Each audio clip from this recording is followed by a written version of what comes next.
Hello everybody, welcome back to VS learning. आज से हम एक इकोनॉमिक लॉज पे, जो कि हमारा सीए फाइनल ग्रुप 2 का इलेक्टिव सब्जेक्ट्स में से एक सब्जेक्ट है, इकोनॉमिक लॉज। हम उसके बारे में एक सीरीज़ शुरू कर रहे हैं। इस सीरीज़ में हम सबसे पहले तो आपको एक वीडियो दे रहे हैं, जो आज की वीडियो है, that is how to plan. कैसे हम अपनी इकोनॉमिक लॉज की स्टडी प्लान प्रिपेयर करेंगे और कैसे उसको हम फॉलो कर सकते हैं। एंड सबसे इम्पॉर्टेंट बात, इकोनॉमिक लॉज एक बहुत ही ईजी, बहुत ही अच्छा सब्जेक्ट है and it is a very power packed subject. तो जो ये वाला सब्जेक्ट है, इसमें वी हैव दिस थिंग कि हम बहुत अच्छा स्कोर कर सकते हैं कम मेहनत में। एंड ग्रुप 2 की जो हमारा एग्रीगेट है, उसको 200 क्रॉस करने में ये सब्जेक्ट इज़ सो हेल्पफुल। अगर आप किसी एग्जाम्शंस को फोकस कर रहे हैं, तो आपके लिए ये सब्जेक्ट में एग्जाम्शन स्कोर करना बहुत ईजी रहेगा as compare to different subjects. And इसमें मेहनत उस हिसाब से कम भी लगेगी। तो आइए हम स्टार्ट करते हैं कि इकोनॉमिक लॉज का एक प्रॉपर स्टडी प्लान क्या होना चाहिए, एक आइडियल स्टडी प्लान कैसा होना चाहिए, हम कैसे ये वाले सब्जेक्ट को अपने लिए बहुत ईजी बना सकते हैं। तो सबसे पहली बात तो मैं इससे स्टार्ट करना चाहूँगी कि आई हैव ऑब्जर्व्ड कि मेरे साथ के जो मेरे कलीग्स थे या कोई और लोग मेरे पे पहले जो थे, I have seen that economic laws और any elective subject for that matter, सब लोग ये सोचते हैं कि सिर्फ बुक से देख के तो लिखना है, तो it is very easy to do it. But this is my personal experience that this subject requires more of your intellect, as in आपको हर चीज़, आपको इतने इजी क्वेश्चंस तो इंस्टीट्यूट नहीं पूछने वाला है जो हम directly what is why is करके लिख दें। सो हमारे जो क्वेश्चंस होते हैं, they are framed in such a manner that the law should be very well versed. You should be very well versed with the law. आपको ये पता होनी चाहिए कि कौन सी चीज़ कहाँ पर है, किस क्वेश्चन में हमें कितनी चीज़ का कितना पार्ट लिखना है, उसके अलावा हमारे को उसमें क्या उसके अलावा ऐड ऑन करना है, कैसे आंसर्स को फ्रेम करना है। तो ये सब चीज़ें इकोनॉमिक लॉज में बहुत इम्पोर्टेंट पार्ट प्ले करती है कि आप उस सब्जेक्ट को टैकल कैसे कर रहे हो। If the subject tackling is good, the outcome will be good. And if the subject tackling is bad, that is, इसको पढ़ने की ज़रूरत नहीं क्योंकि ये ओपन बुक है। तो उससे this subject may become a thorn in your road to success. So I am Soumya Jain, and I am a chartered accountant, and I have scored 68 in economic laws. And through this video, I want to tell you what was my plan to study, what was the plan which I chose to get this 68 marks, and how you can score an exemption in this subject. So first things first. First, we'll see the very basic things which you should remember while going through this subject. सबसे पहले हम start करेंगे by reading the laws very thoroughly. आपको read करना है, read with an open mind. We are not reading a novel और something, we are reading a proper law. उसमें आप पूरा एनालिसिस करते हुए, अपने नोट्स बनाते हुए, यू कैन बाय दो sticky notes, the yellow sticky notes, and you can paste your analysis then and there in the same relevant sections. तो आपको लॉज पढ़ने हैं एज इन थॉरली रीड करने हैं। यू शुड नो कौन सी चीज़ कहाँ पर है और कहाँ से आप उसको किस क्वेश्चन में पुट अप कर सकते हो। उसके लिए आपको लॉ एटलीस्ट अच्छे से आना चाहिए, whether it is benami, whether it is RERA, whether it is competition act. You should know कि किस डायरेक्शन में वो लॉ है, किन चीज़ों के लिए कितनी पनिशमेंट्स हैं। You should know everything about that law, the relevant sections which are in your course, you should be thorough with them. The second thing is, there are certain case laws. I'm not talking about the case studies, I'm talking about the case laws which have been provided by our institute on the BOS ICI portal. And there are some set of case laws. Case laws का मतलब होता है वो जो real life examples हैं उस particular situation के। किसी सिचुएशन का जो एक रियल लाइफ एग्जाम्पल है, वो हम एग्जाम में कोट करेंगे, which is sometimes asked in the exam, but sometimes it is not asked in the exam. But if you give those case laws in your answers. They are brownie points for you, and definitely it gives you a upper hand. Next, the most important thing is a detailed index.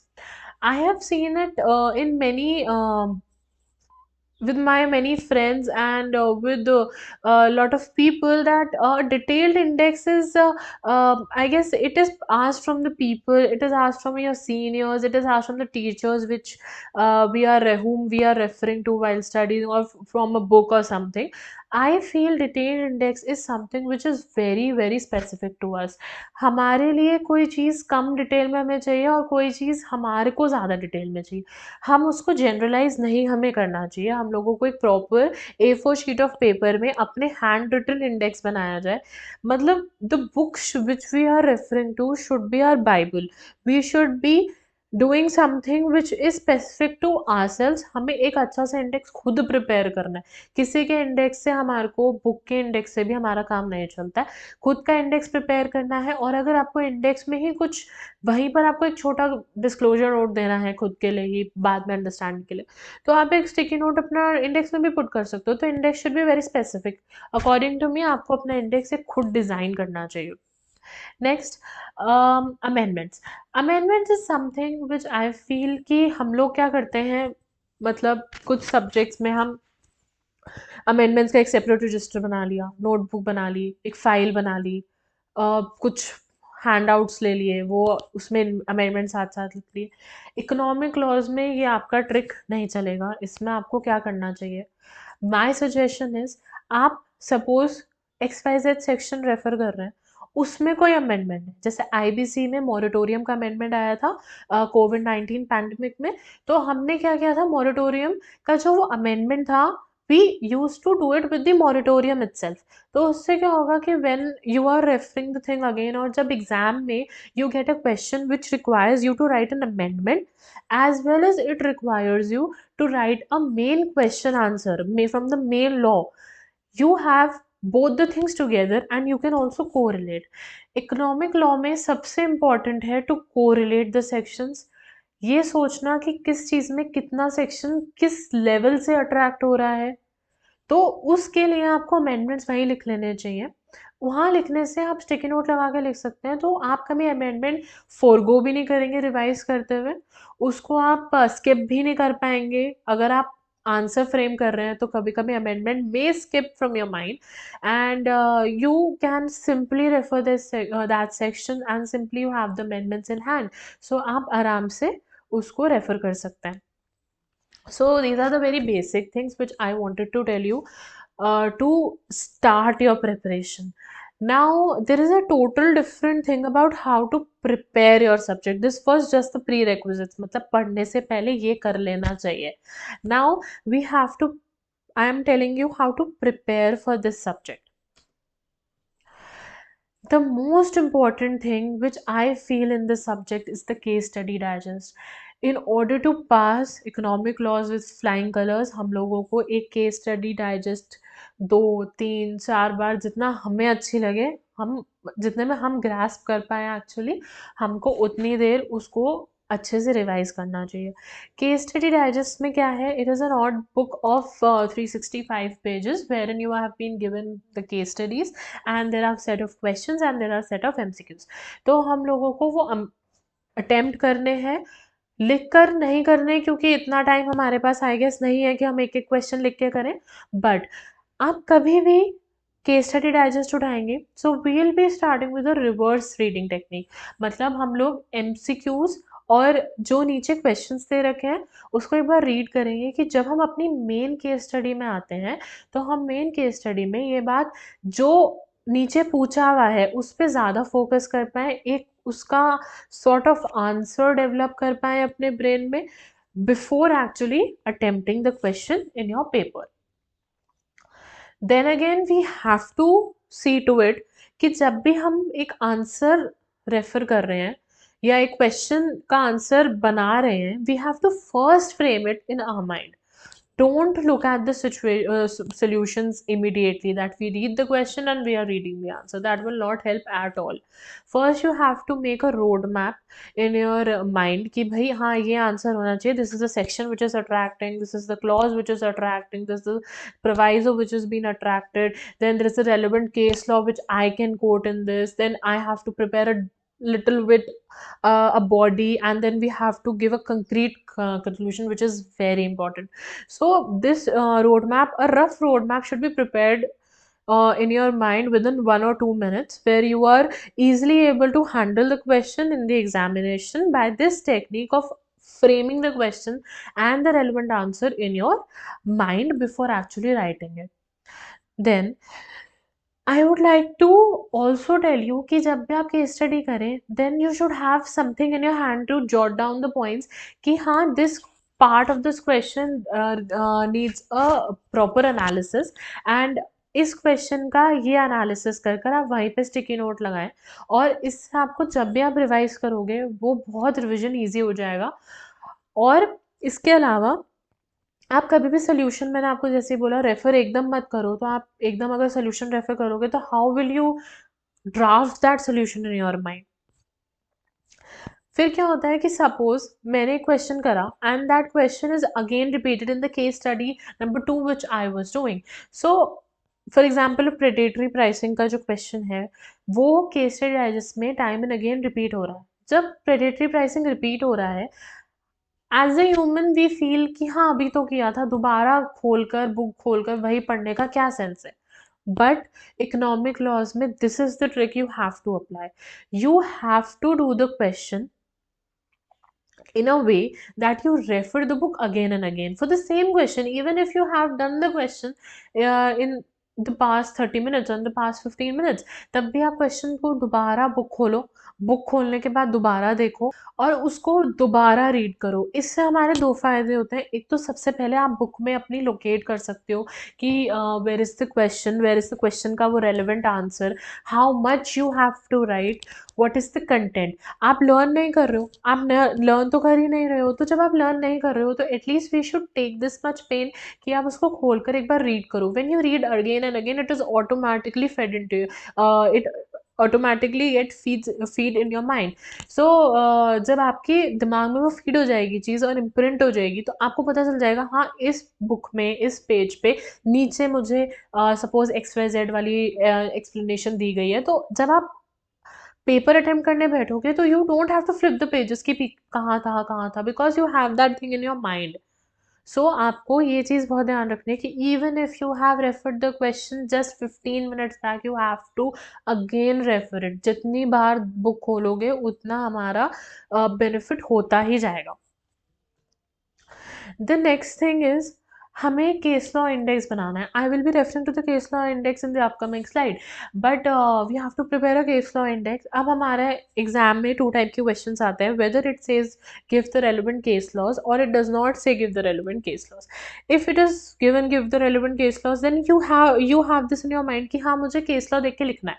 But अगर आप बोलो कि relevant case law लिखा ही नहीं है, तो अब क्या आपको करना है, आपके पास ठीक है नहीं लिखा उन्होंने, but being a student who wants to score good marks, आपको केस लॉ रेफर करने हैं कि मैं जो क्वेश्चन अटेम्प्ट कर रहा हूँ इसमें कोई केस लॉ अट्रैक्ट तो नहीं हो रहा है।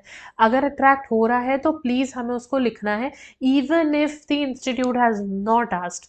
आपको लिखना है उसको। आप वन लाइनर दे दो। अगर आप रेलिवेंट केस लॉ की बात कर रहे हो then you have to revolve around the case law. But अगर आप इंस्टीट्यूट आपको रेलिवेंट केस लॉ मेंशन करने के लिए नहीं कहता है, you have to write the case law because it will give you brownie points and it will also help the paper checker to understand that you have deep knowledge about the subject. सिर्फ आपको theoretical knowledge नहीं है, but आपने उसको और deeply analyse कर कर situational analysis से समझा है कि किस सिचुएशन में कौन सी केस स्टडी लगेगी। ठीक है। उसके बाद I have heard this question कि केस स्टडी डाइजेस्ट कितनी बार करनी चाहिए। I guess case study digest कितनी बार करनी चाहिए is something which is totally subjective, totally individual based. मेरे हिसाब से व्हाट आई फेल्ट कि केस स्टडी डाइजेस्ट अच्छे से एक एक क्वेश्चन, एक एक एमसीक्यू 2 बार तो एटलीस्ट आपको करना ही होगा, बिकॉज एक बार में तो आप नहीं as a human it is not possible to retain each and everything, but 2 revisions में it would be very good for you कि आप उसको 2 रिविजन्स दो और 2 रिविजन्स में उसको थरो करो। और थरो करने के बाद क्या होगा, तब भी आपके कुछ क्वेश्चंस अटकेंगे, तब भी आपके कुछ एमसीक्यूज अटकेंगे, तब भी आपके कुछ केस लॉज अटकेंगे जो आपको नहीं समझ आएंगे। तो जब आपको वो केस लॉज नहीं समझ आएंगे तो आप उसको क्या करोगे, आप उस केस स्टडीज को एक सेपरेट पीस ऑफ पेपर में जो आप फ्यूचर रेफरेंस के लिए यूज करने वाले हो, उसमें आप सपोज केस स्टडी 1 है, उसमें आपको 5th एमसीक्यू नहीं आता है, सो राइट डाउन कि 5th एमसीक्यू मेरा पिछली बार नहीं हो पाया था। अगर आपको कोई क्वेश्चन है जो फर्स्ट टाइम हो गया था बट सेकंड टाइम आपको स्ट्राइक नहीं करा, तो आप ये लिखो कि सेकंड टाइम हमारे को उस क्वेश्चन में प्रॉब्लम आई, ताकि for the third revision you can not go through the book again and again. For the third revision you can do a very simple trick that you can go through that notes of yours where you are writing कि मेरे को कौन सी चीज़ पिछली बार अटकी थी और कौन सी चीज़ उससे भी पिछली बार अटक रही थी। तो कुछ चीज़ें ऐसी होंगी जो पिछली बार अटकेंगी, कुछ चीज़ें होंगी इस बार अटकेंगी, कुछ चीज़ें ऐसी होंगी दोनों टाइम अटकी होंगी। जो दोनों टाइम अटकी हैं वो आपको बहुत अच्छे से करनी है, और जो एक-एक बार अटकी हैं उनको आप एटलीस्ट एक बार देख के जाना। एग्ज़ाम वाले डे एग्ज़ाम वाले day obviously it is not practical at all to go through all your case studies given in the digest, but you can do this very simple trick of doing those few case studies, like after reading all your laws at night when you get free, you can do one thing. You can simply go through those case studies which you felt कि हाँ मेरा अटक रहा था, exam से पहले देख लेना चाहिए, मुझे आंसर नहीं स्ट्राइक करेगा अगर एग्जाम में आ गया तो इस चीज़ के लिए आप प्रिपेयर रहो, और उसको प्रिपेयर्ड रहने के बाद आपको ये देखना है कि मैं केस स्टडी कितनी अच्छे से अटेम्प्ट कर पा रहा हूँ, ये भी बहुत इम्पोर्टेंट है। ये ऐसे नहीं कि हाँ, मैंने रोड मैप तो बना लिया but that road map is like totally haywire, कि हमें कुछ समझ ही नहीं आ रहा है कि हमने खुद क्या सोचा हुआ है और क्या आंसर नीचे आ रहा है। तो 2-3 केस स्टडीज़ हमको लिखकर भी प्लान करनी चाहिए कि हम लिखकर बुक को फटाफट रेफ़र कर पा रहे हैं या नहीं कर पा रहे। एक टाइम फ्रेम बनाया जाए जिसमें हम देखेंगे कि हाँ, उतनी हम केस स्टडी को कवर कर पा रहे हैं या नहीं कर पा रहे। सो ये 3-4 चीज़ें आपको केस स्टडी डाइजेस्ट से रिलेटेड ज़रूर करनी चाहिए। Often I also have seen that people tend to ignore this subject, or it people don't want to devote time। तो इसके लिए भी I have a very simple trick, like आप सुबह से पढ़ रहे हो, सुबह से आप आराम से आप 8 बजे या जिस जिस भी टाइम आप उठ रहे हो, आप उसको पढ़ो। आप अपना नॉर्मल ग्रुप 2 या ग्रुप 1 और both groups for that matter, आप वो पूरा अच्छे से पढ़ते चले जाओ। आप पढ़ रहे हो, रात को you have this point a saturation level where you don't want to study. That saturation time, like for me it was like I used to sit around 9, at around 9, and then at 11 I had in the night I had this situation saturation point that I don't want to study now. So at that point of time you take a half an hour break and then you start with case study digest of law, क्योंकि आपको सिर्फ book खोल के देखना है। You have to just read, you don't have to mug it up, you don't have to learn it like direct tax or indirect tax, और for that matter costing theory. तो उसको आपको लर्न नहीं करना है, बट उसको आप कम से कम अगर आप फ्लिप कर रहे हो तो आपका एक एडिशन भी हो रहा है, आप क्या सीख रहे हो, and you are not wasting your time. तो रात को 11:30 to 1:30 was my time frame, जिसमें मैं 2 घंटे इसको केस स्टडीज़ को डाइजेस्ट को अगेन एंड अगेन रिवाइज करती थी। तो you can set a time period. If you're not a morning person, you can do it in the morning like 8 to 10, because you don't have that energy in the morning to learn. You can obviously go through the case studies and you can simply handle the case studies. You don't have to keep separate days for economic laws. Economic laws can be greatly prepared with other subjects in hand. I was talking about the case laws summary. Case law summary क्या है कि जो institute ने BOS पे हमें case laws दिए हैं, मैंने आपको पहले ही बताया, कभी कभी तो हमें एग्जाम में दिया जाता है कि as per the relevant case law, but कभी कभी हमें एग्जाम में नहीं दिया जाएगा कि as per the relevant case law. Then आपको क्या करना है, एक आप समरी बनाएंगे। एक समरी बनाएंगे, कैसी समरी? ऐसी समरी बनाएंगे जो कि बहुत ही कंसाइज है और बहुत क्रिस्प है। इसमें हम लोगों को क्या करना है, सिर्फ एक केस लॉज के नाम और केस लॉज के नाम के सामने उसकी की रेशियो डिसाइडेंडली। अगर आपने कभी केस लॉ पढ़े होंगे देन यू हैव दैट की रेशियो डिसाइडेंडली। उसमें से जो एक किक स्टार्ट पॉइंट है, या आप बोल सकते हैं कीवर्ड हाइलाइटेड वाला पॉइंट है, उसको हम लिखेंगे। And while you are going through the case study digest, you will be noticing कि किसी रेलिवेंट क्वेश्चंस में किसी रेलिवेंट केस लॉ का जिक्र हुआ है। So you get those keywords, वो कीवर्ड्स आपको मिल जाएंगे। और when you get those keywords, आपको पता चल जाएगा इस कीवर्ड से ये वाला केस लॉ अट्रैक्ट हो रहा है। तो जैसे ही आपको वो मिल जाएगा, आपको क्या करना है, उसको एग्ज़ाम में, चाहे आपके पास टाइम नहीं है तब भी, एक वन लाइनर लिखने में हमारे को ज़्यादा टाइम नहीं लगता, तो हम वो एक वन लाइनर दे सकते हैं which gives us brownie points and makes your answer exceptional even at the end of your paper. तो हमारे को ये करने के लिए एक प्रॉपर क्रिस्प समरी बनाएं, because this summary is very subjective, किसी के लिए काम आ सकती है, किसी के लिए काम नहीं आ सकती है। और किसी को समरी रेफ़र करने का दोबारा समरी रेफ़र करने का आइडिया ही ना हो, कोई डिटेल्ड ही रेफर करता हूँ, but I prefer this type of a summary because it helped me a lot while doing and attempting the questions in the case study digest as well as in the real life examination. So इसमें आपको बहुत help मिलेगी। And just make a very small summary, कि भाई अगर आपको normal case law से related question है, you can obviously go inside and refer to that complete case law.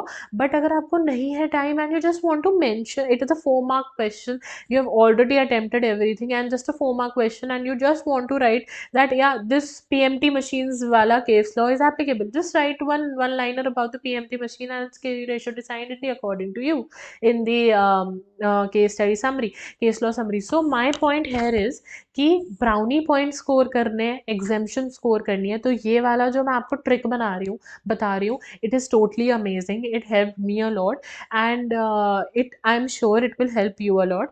अगर आप ये समरी बनाएंगे, then it definitely will increase the worth of your answer and give weightage to your answer। कि examiner जो paper checker है, उसको सिर्फ ये नहीं लगेगा that you have only gone through the law, but you have also studied the extra resources which is given by the institute। So that's a wrap from my side, and I just want to know that we are just a email away, and you can surely, for personalized help, personalized guidance, motivation, or for any other query which is related to the subject, which is related to the course, which is related to a study plan, which is related to timetable, you can surely contact us. There is no problem from our side, and we will try our best to help you and assist you and guide you wherever you require. So you can subscribe to our channel VS Learning. You can subscribe to the channel, and for further updates from the channel, if you liked my video, please hit the like button because it acts as a motivation, and please comment so that I can understand what else do you require from me, how was the video, the so we can understand how was the video and whether you liked it or not. For further videos on the subject or for any other informational videos, please stay tuned to our channel, and for any help, please feel free to contact us, and keep watching VS Learning, and thanks a lot. Bye bye, take care.